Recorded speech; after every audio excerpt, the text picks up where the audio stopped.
প্রথমেই দেখো মুসুর ডাল। হ্যাঁ, মুসুর ডাল রাত্রে ভিজিয়ে রেখেছিলাম অল্প একটু। সেই মুসুর ডালটার মধ্যে একটা পেঁয়াজ, একটুখানি রসুন আর দুটো কাঁচা লঙ্কা দিয়ে বেটে নেব। আজকের আমি কি করব জানো? এই দেখো পেস্ট করে নিয়ে এসছি। আজ আমি করব, তার আগে বলে নিই, একটুখানি হলুদ, একটু নুন দিয়ে সুন্দর করে এটাকে ফেটিয়ে রেখে দিয়েছি, আর একটু কালো জিরে দিয়েছি। আজকের আমি করব ছোট্ট ছোট্ট মুসুর ডালের বড়া দিয়ে লাউ ঘন্ট। ঠিক এইরকম করে তোমরা করে দেখো, খুব টেস্টি হয়। লাউ তো অনেক রকম করে খেয়েছো, কিন্তু মুসুর ডালের বড়া দিয়ে লাউ খেয়েছো কি? একবার শুধু করে দেখো।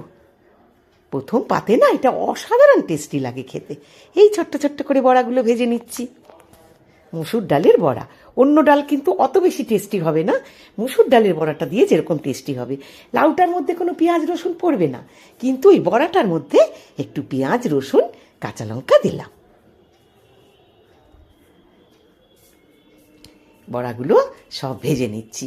এই খানিকটা ভেজে নিয়েছি, আবারও খানিকটা ভেজে নেব। খুব ছোট্ট রেসিপি, একদম সিম্পল রেসিপি, বাট অসাধারণ টেস্টি হয় খেতে। একবার শুধু আমার কথা মতন তোমরা করে দেখো, অসাধারণ টেস্টি হয় খেতে।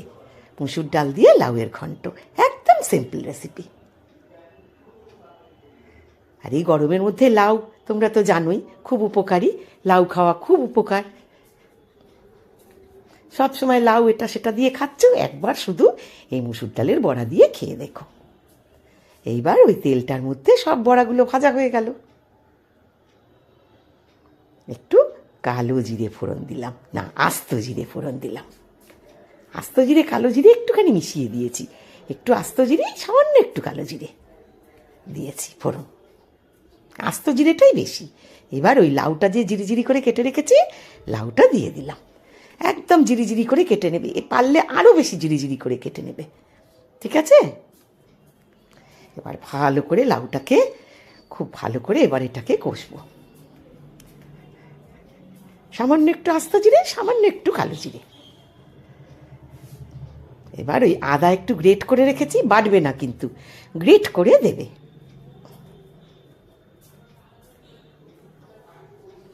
একটু জিরের গুঁড়ো, একটু ধনের গুঁড়ো, আর একটু সামান্য একটু হলুদের গুঁড়ো, 1/2 চামচ হলুদের গুঁড়ো দিয়ে ভালো করে এটাকে কষবো। আর কটা কাঁচা লঙ্কা দিয়ে দিলাম।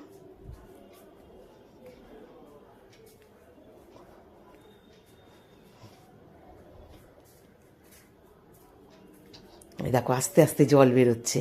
এবার নুন দেবো, মিষ্টি দেবো। যখন একটা টমেটোও দিয়ে দিলাম, আর একটু নুন দেবো, একটু মিষ্টি দেবো। মিষ্টি তো একটু দিতেই হবে, নিরামিষ তরকারি যখন। পুরোপুরি নিরামিষ বলবো না, ডালটার মধ্যে তো পেঁয়াজ রসুন রয়েছে। দেখবে এবার কতটা জল বেরোবে। এই যে নুন মিষ্টি আর টমেটোটা দিলাম না, এই দেখো কতটা জল বেরিয়ে গেছে। আর আমি এক্সট্রা জল একদম দেব না, তাহলে একদম ঘাটা ঘাটা হয়ে যাবে। লাউগুলো তো সেদ্ধই হয়ে গেছে। আর লাউ তো খুব নরম না, সেদ্ধ হতে তো বেশিক্ষণ লাগে না।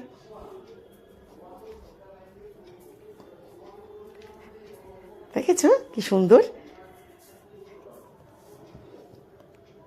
খুব টেস্টি হয় এটা খেতে।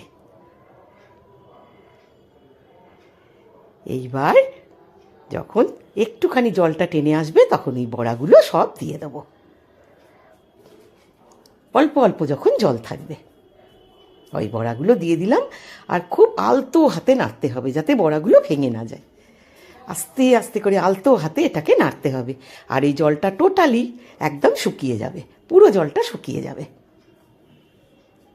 খুব আলতো হাতে এটাকে নাড়তে হবে। ব্যাস, আমার হয়ে গেল মুসুর ডালের বড়া দিয়ে লাউ ঘন্ট। খুব টেস্টি হয় এটা খেতে, জানো? অনেকবার বললাম এই কথাটা, কেন বলো তো? সত্যি সত্যিই টেস্টি হয়। তাহলে ঠিক এইরকম করেই তোমরা করো, আর আমাকে এত এত ভালোবাসা দিও। খুব ভালো থেকো তোমরা, সুস্থ থেকো। তোমাদের জন্য রইল অনেক শুভেচ্ছা, ভালোবাসা। এতক্ষণ ধরে দেখবার জন্য অনেক ধন্যবাদ। খুব ভালো থেকো। ব্যাস রেডি।